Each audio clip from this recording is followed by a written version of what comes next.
kita mau bahas lebih mendalam tentang krisis pengangguran ini. Di Gen Z. Gen Z. Ada sedih banget ya spesifiknya di Gen Iya. Z ya.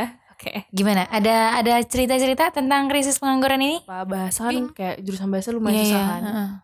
Nah jadi dia susah banget buat dapat kerjaan. Terus beberapa tahun dia nggak dapat. Terus dia baru dapat kayak 2 tahun belakangan ini. Sastra baru Inggris kerja. ya. Jadi dia apa? Dia udah sampai kayak gimana nih di titik Gen Z ini, meskipun mereka banyak yang tidak terpilih untuk bekerja di kantoran, tapi di sebagian besar juga mereka tuh punya ide-ide kreatif memunculkan UMKM untuk mengembangkan benar. skill mereka.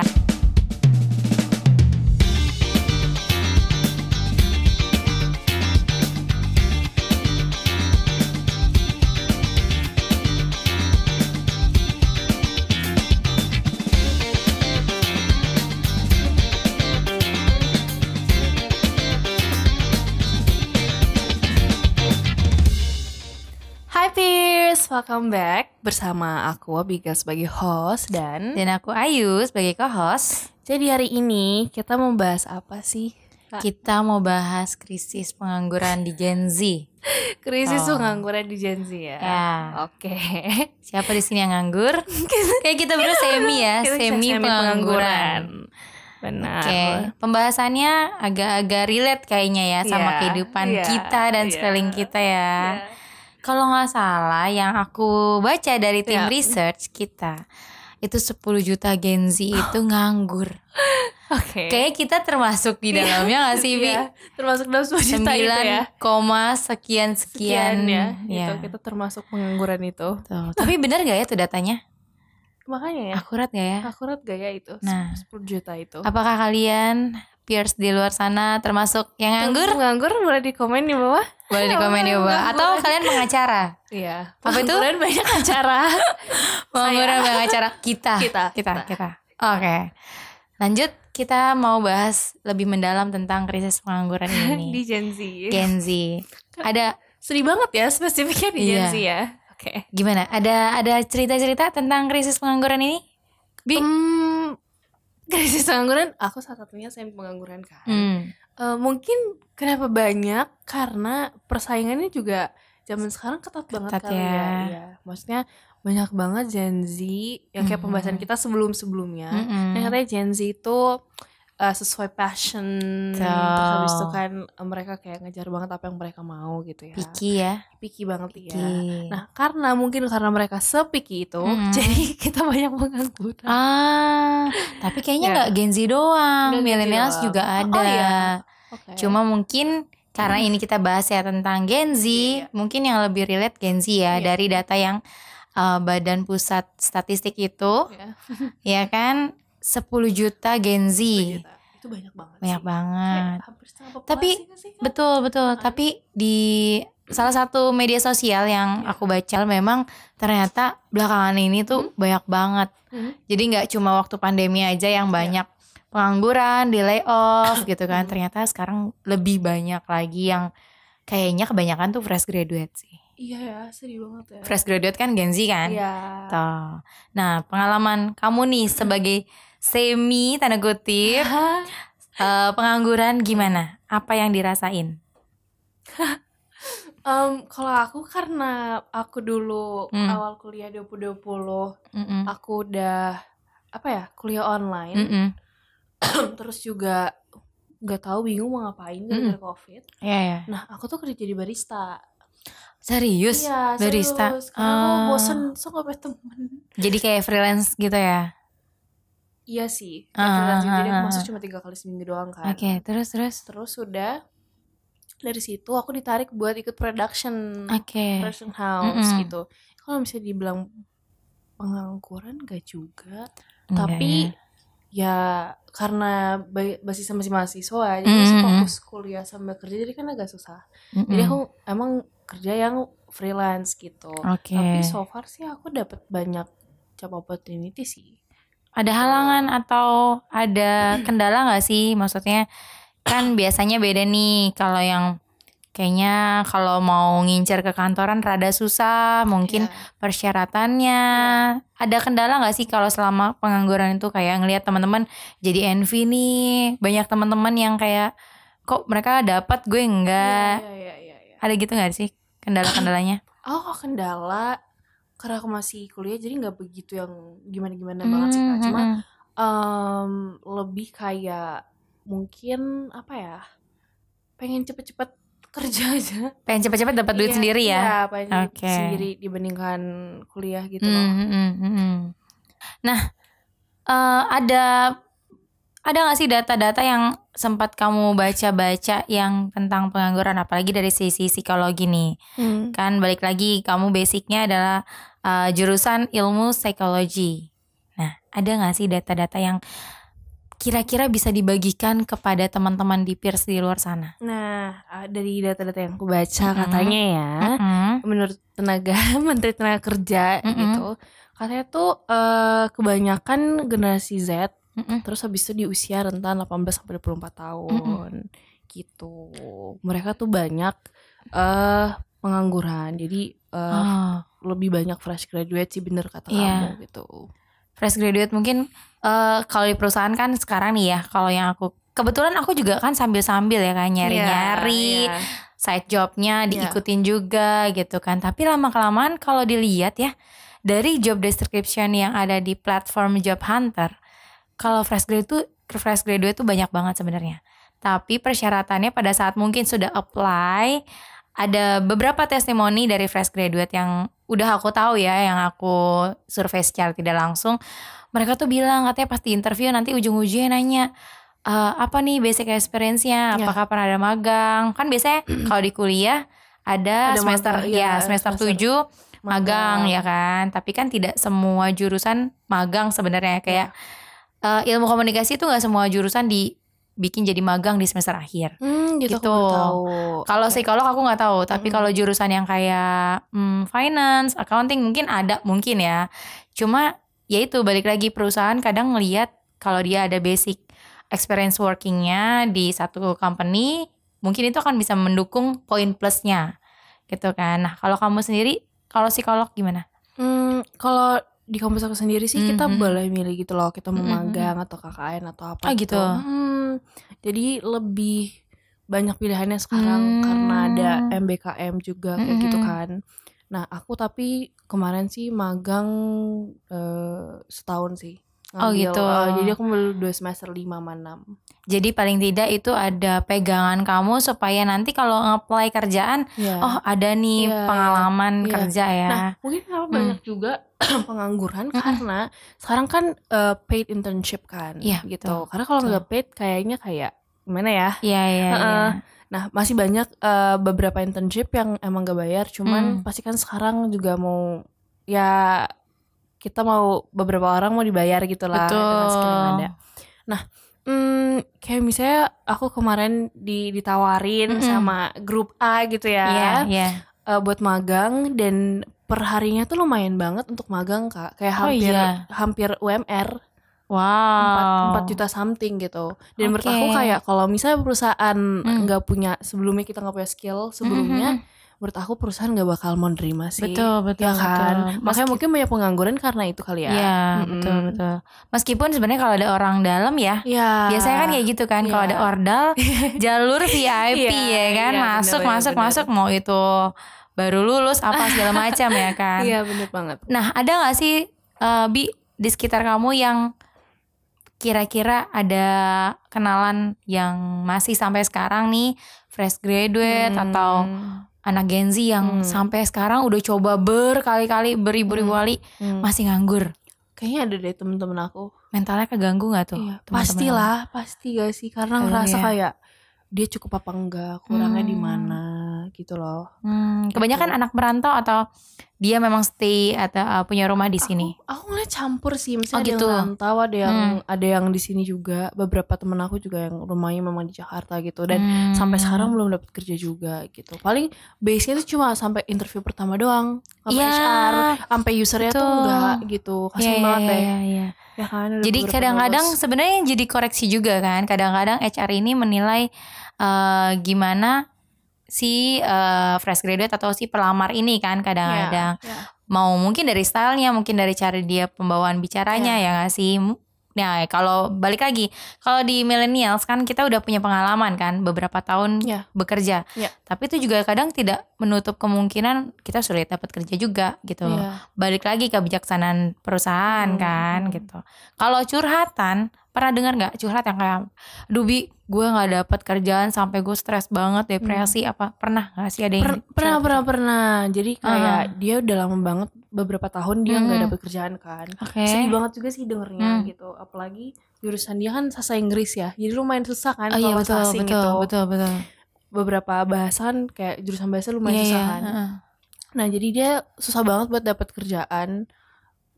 Terus beberapa tahun dia nggak dapat. Terus dia baru dapat kayak 2 tahun belakangan ini sastra Inggris ya.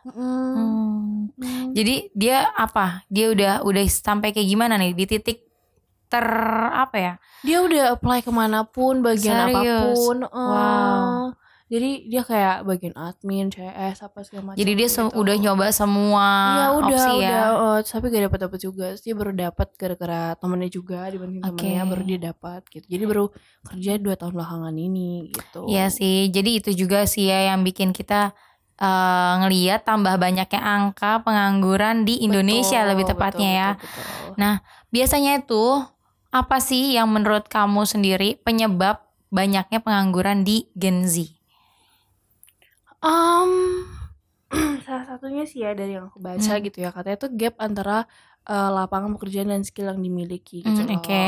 Nah mungkin misalnya mereka ngerasa kayak salah jurusan atau mereka pas banyak banget misalnya kalau aku ambil Ilkom gitu ya. Nah terus kayak pas di pertengahan kayak ternyata ini kayak bukan buat gue deh. Ternyata dia masuknya finance. Iya harusnya kayak gue lebih suka bagian finance atau apa yang lain gitu loh. Itu tuh banyak banget mereka tuh yang kayak gitu.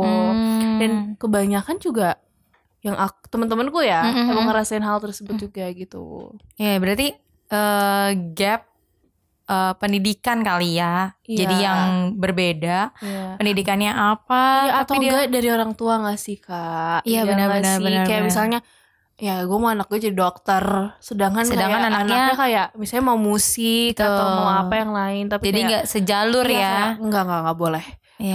Dokter gitu. Kayaknya itu curhatan salah satu krunya Pirtok ya.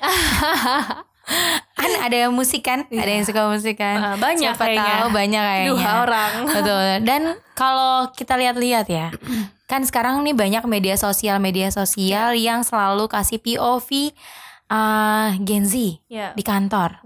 Diomelin dikit cabut, resign ya kan. Kita udah pernah tuh lihat. Terus Gen Z dibentak dikit ngambek, cuti, ya masuk kerja ya kan. Kerjaannya gak beres. Padahal sebenarnya itu adalah tuntutan hidup untuk ya gimana caranya lo survive gitu kan di kerjaan. Nah mungkin itu juga jadi penyebabnya gak sih banyak yang nganggur Gen Z ketimbang generasi millennials ataupun yang lainnya. Iya mungkin ya. Gitu kan. Dan kebanyakan ya balik lagi pengalaman kerja ya kan.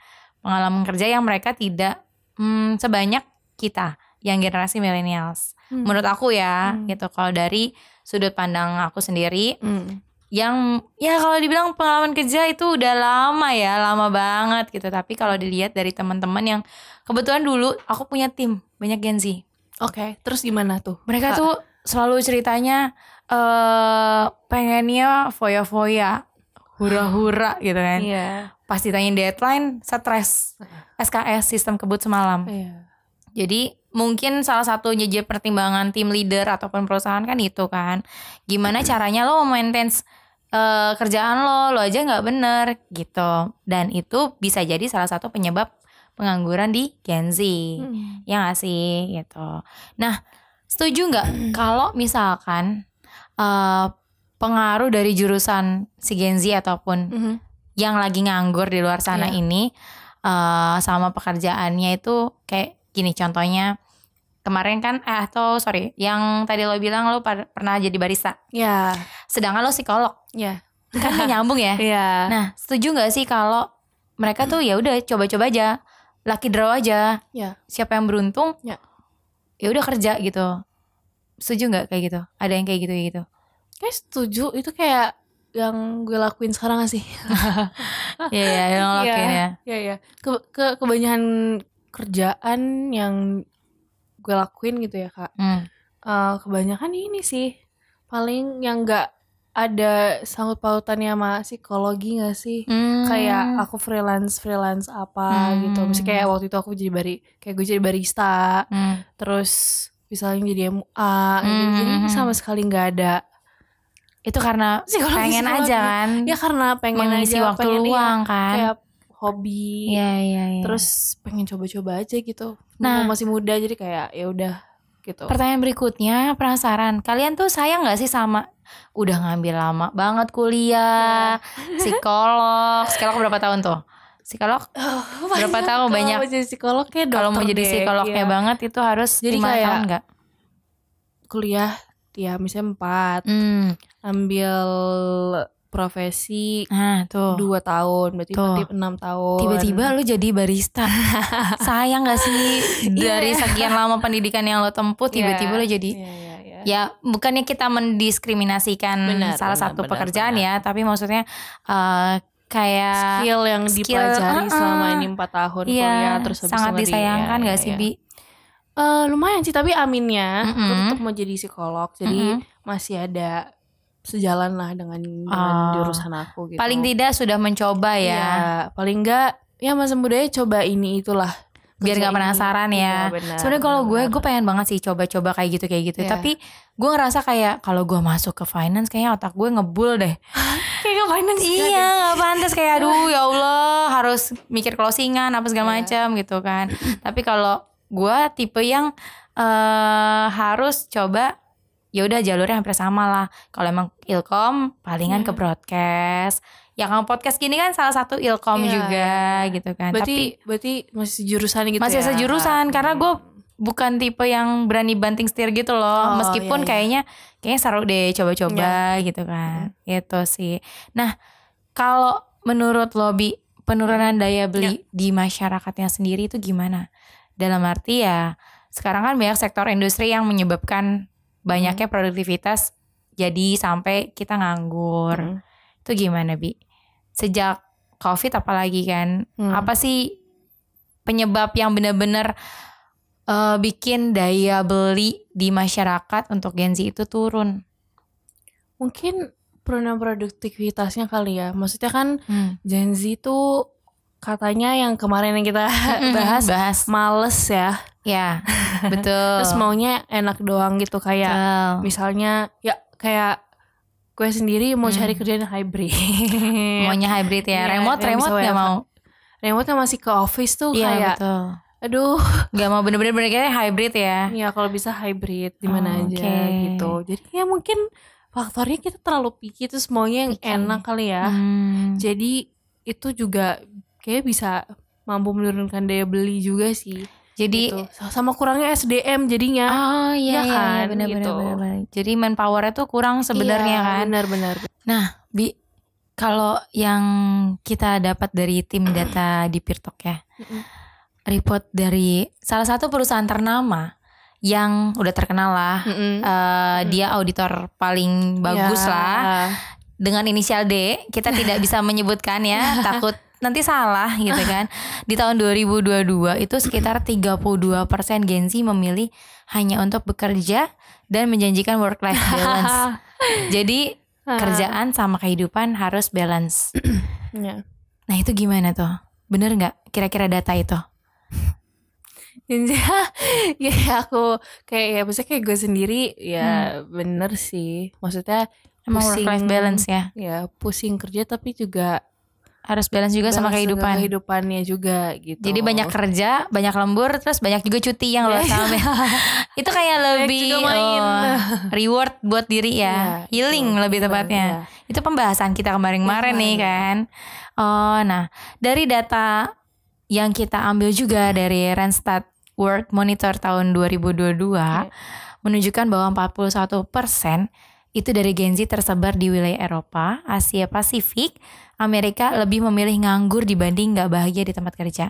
Jadi mungkin lebih tepatnya kayak daripada lo di tempat kerjaan yang banyak toxic, red flag gitu kan. ya lo nganggur aja. Mending nganggur aja. Padahal sebenarnya kalau lo berpikir secara ke depan dan lebih panjang, kalau nganggur gak dapet duit ya. Iya kan? Bener, lo gak bisa beli handphone baru gitu kan. Masa lo ngandalin nyokap bokap gitu kan. Bener. Itu tapi kalau gue dari data itu mungkin iya. Tapi kalau di Indonesia dilihat Gen Z sekarang tuh udah lebih kreatif. Ya. Mereka tuh bisa jualan makanan online. Iya, meskipun nganggur mereka tuh ada ide sebenarnya. Cuma ya itu harus di push. Pas COVID ya banyak banget. Iya pas COVID apalagi banyak banget. Ya kan. Iya itu. Benar. Ya. Dan gue salutnya Gen Z ini meskipun mereka banyak yang tidak terpilih untuk bekerja di kantoran, tapi di sebagian besar juga mereka tuh punya ide-ide kreatif memunculkan UMKM untuk mengembangkan skill mereka kan. Bener. Jadi mereka nggak yang udah aja stok gitu diem enggak gitu. Dan gue salut sih dengan ide-ide mereka, kreativitas mereka gitu. Dan kalau untuk ngobrol sama Gen Z itu sebenarnya banyak banget sih ide-ide yang bisa digali. Cuma itu kadang-kadang cuma sebatas ide tapi implementasinya nggak ada gitu. Nah, pendapat kalian tentang bagaimana teman-teman di Gen Z? Apa pendapat kalian? Apakah kalian termasuk juga dengan teman-teman yang Gen Z yang menganggur itu? Kalian boleh komen di kolom komentar. Menurut kalian gimana? Mau di YouTube atau Instagram boleh komen ya kan? Karena kita baca-bacain terus komen-komen dari teman-teman nih. Nah, lanjut, kira-kira work-life balance itu sangat penting gak sih bagi Gen Z? Iya sih, cuman kadang tuh kayak gak ada pekerjaan yang benar-benar work-life balance. Iyalah, iya. Kan? Karena kalau misalnya ada pekerjaan yang harus dilakuin, terus habis itu pusing banget, terus harus juga ini nama kehidupan kayaknya nggak selalu akan balance. Bahkan sih. Di production house ataupun entertain juga kayak nggak ada ya kayak gitu ya. Mereka kerja baru nanti. Apalagi agensi ya, benar kerjaannya gila-gilaan banget sih yang dari aku tahu. Jadi sebenarnya setara lah ya apa yang lo dapat, yaitu nanti yang akan lo terima gitu kan. Benar. Terus lanjut Bi, apa lagi yang data-data yang perlu kita sharing nih buat teman-teman. Siapa tahu ternyata teman-teman di luar sana iya nih relate juga nih sama yang kita lagi alamin gitu. Nah ini mungkin dari riset kita ya bilang bahwa tingginya pekerja sektor informal. Wow. Nah mungkin informal ini bisa ngebahas kayak pekerjaan kita freelance kali ya kan? Iya. Ya kan? Betul. Dimana pekerjaan informal ini tuh kerja bebas atau bisa dibilang freelancer ya, kayak kita berdua part-timer ini part-timers gitu ya. Dimana biasanya ciri-cirinya misalnya tidak adanya kejelasan status hubungan kerja, waktu jam kerja tidak jelas, sama upah kecil. Gitu mungkin yang per hari dibayar berapa per minggu atau nggak per minggu kayak gitu kali ya. Menurut kamu sendiri gimana pekerjaan sektor informal ini? Sebenarnya kan sekarang lagi mau ada event yang Jakarta Fair itu loh. Ya. Banyak anak-anak yang aku tahu ya teman-teman sekeliling aku yang kebanyakan Gen Z juga. Mereka tuh justru mau loh kayak bikin ataupun ngikut event gitu. Jadi entah mau jadi SPG atau jaga bazar gitu kan. Karena ya itu mereka mikir ada bayaran nih, yang penting gue ada duit jajan, ada bayaran. Tapi kalau yang benar-benar kayak kita yang udah profesional, pernah pengalaman kerja, kayak itu upah kecil pasti kepikiran. Terus kok nggak ada surat kontrak gitu kan? Kok nggak ada keterangan jelas nih kita jam waktu bekerja kita berapa jam sehari atau berapa jam dalam 1 minggu gitu. Jadi ya banyak pertimbangan lah kalau gue bilang. Cuma karena sekarang lagi banyak event nih. Nah kalau buat teman-teman peers di luar sana yang ngerasa memang nganggur, bingung, buntu idenya, kalau gue rasa sih harus dikembangin deh skill kalian. Pasti kalian ngerasa punya skill bisa bikin kue, jualan aja online, coba. Benar. Atau kalian bisa passionnya di makeup, ya belajar makeup gitu kan. Ambil certificate yang bisa menambah skill kalian.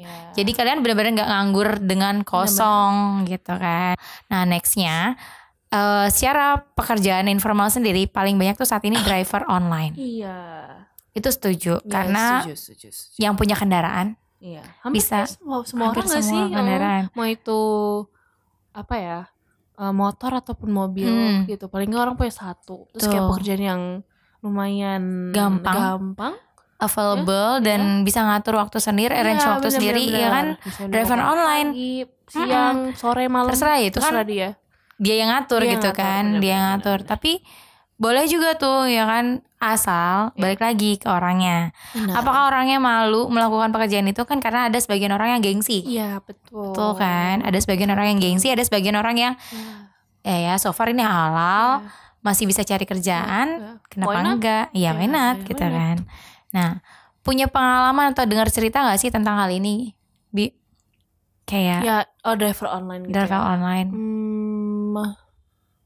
Mungkin paling banyak kalau ketemu mereka misalnya yang tadinya kerja apa atau enggak yang udah pensiun, terus kayak bosen mau ngapain lagi, biar ada kegiatan gitu. Betul. Jadi driver online. Iya betul. Atau enggak kayak ada yang kuliah juga sama kerja.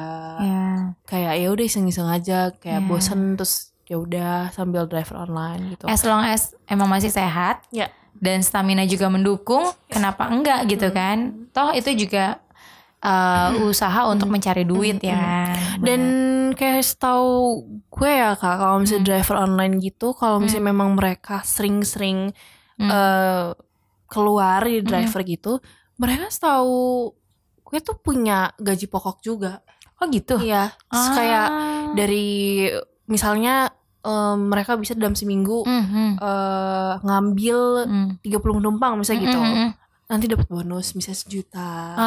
Kayak gitu-gitu sih setahu gue ya, kayak gitu. Jadi ada bonusnya juga. Jadi sekarang tuh driver online juga menjanjikan juga sebenarnya ya, bagi yang rajin. Iya, bagi yang rajin. Bagi yang nggak rajin kan ya balik lagi, kita banyak, gue lebih tepatnya ya sering mundar-mandir lah di jalanan gitu kan.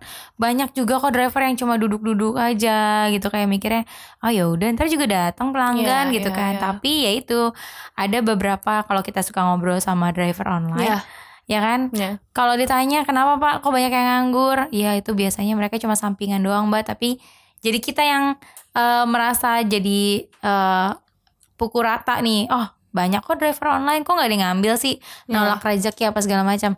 Nah itu kasihan buat yang lagi semangatnya cari kerja yang gitu kan, yang butuh ya, yang bukan karena butuh sampingan. Betul banget. Nah kalian setuju gak nih banyak komentar dari recruiter atau HR yang menyatakan bahwa Gen Z ini adalah generasi yang sulit kerja dan males banget, yang namanya lembur, males ngikutin rules perusahaan. Setuju gak?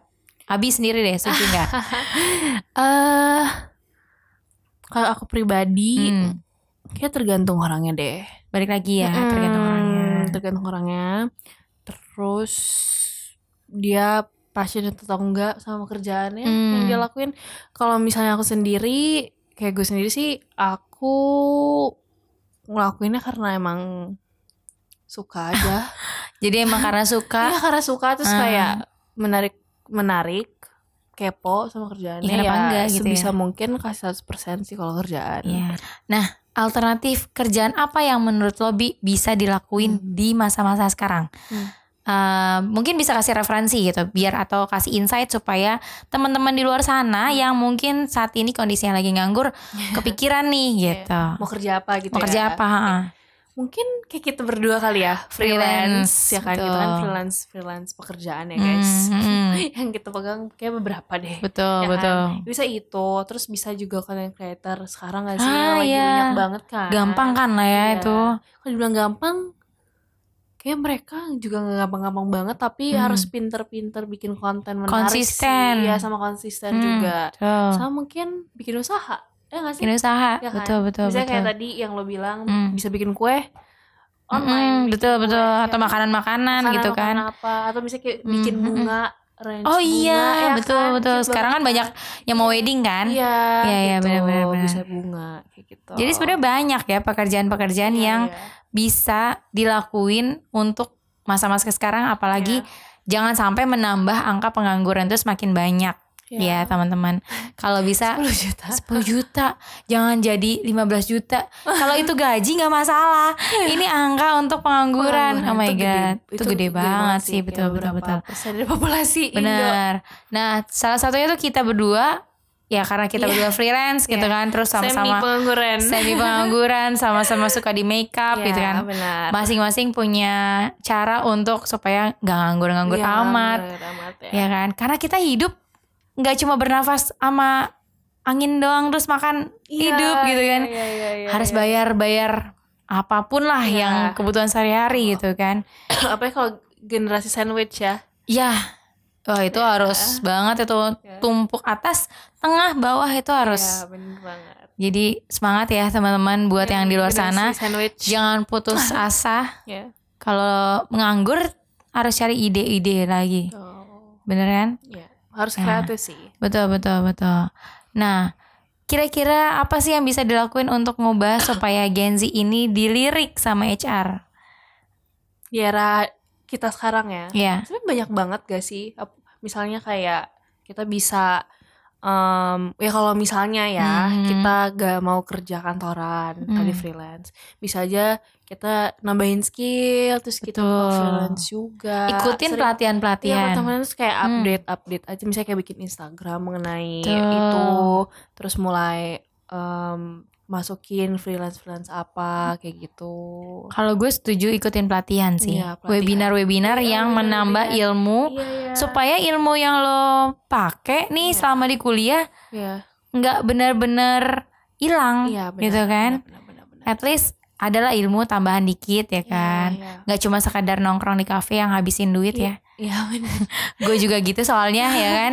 Cuma gue nyadar bahwa ya kita nganggur nggak mungkin nganggur doang, tapi kita harus ada side job, ngisi waktu luang gitu kan. Betul. Nah jadi kita juga harus personal branding nih. Iya. Kalau Abi dikenal sebagai mungkin lo kalau di luar sana dilihat psikolog. Nah lo harus personal branding tuh sisi dari psikolog lo seperti apa ke teman-teman di media sosial.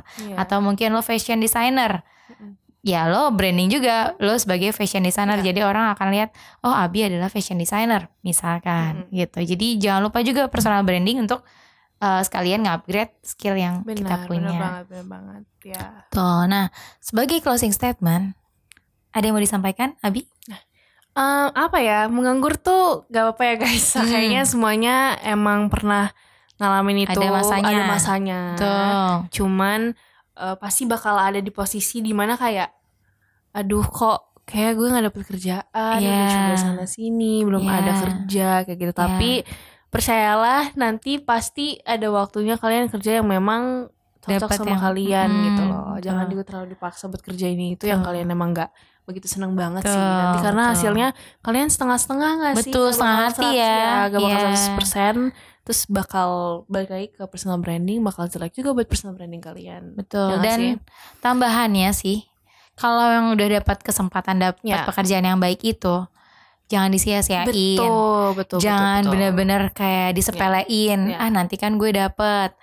Terus kan sekarang lagi banyak nih yang meme-meme di TikTok yang tadi tuh kita lihat yang dikarungin caper sama atasan.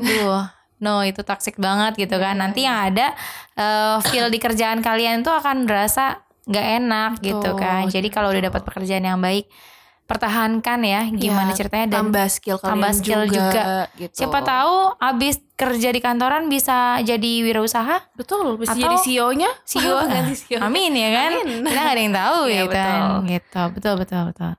Oke, kita kalau bahas nganggur kayaknya kita gak bakal habis juga ya. Kita juga ngerasain ya dan kita masih berpikir sampai sekarang mau ngelakuin apa lagi nih abis ini. Lagi aku mau lulus ya dikit lagi jadi bukan jadi semi lagi tapi pengangguran.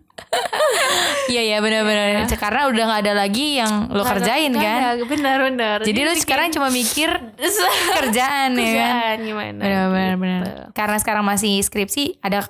Ya, jadi masih ada labelnya mahasiswa. Nanti kalau udah lulus pengangguran. Oke, kita tutup podcast kita. hari ini. Mungkin cukup dari kita hari ini. Ketemu kalian minggu depan. Jangan lupa subscribe, like, dan komen juga. Kasih tahu pendapat kalian mengenai pengangguran apa di komen. Pengangguran gitu. Berapa lama sih kalian nganggur? Iya, berapa lama kalian nganggur? Dan selama kalian nganggur tuh apa sih yang kalian lakuin? Ya kan? Siapa tahu ada ide-ide yang bisa kita dapetin juga dari teman-teman. Buat pembahasan mungkin ya nanti nextnya. Ya kan? Dari gue Abigail sebagai host dan gue Ayu sebagai co-host. See you on next episode. Bye.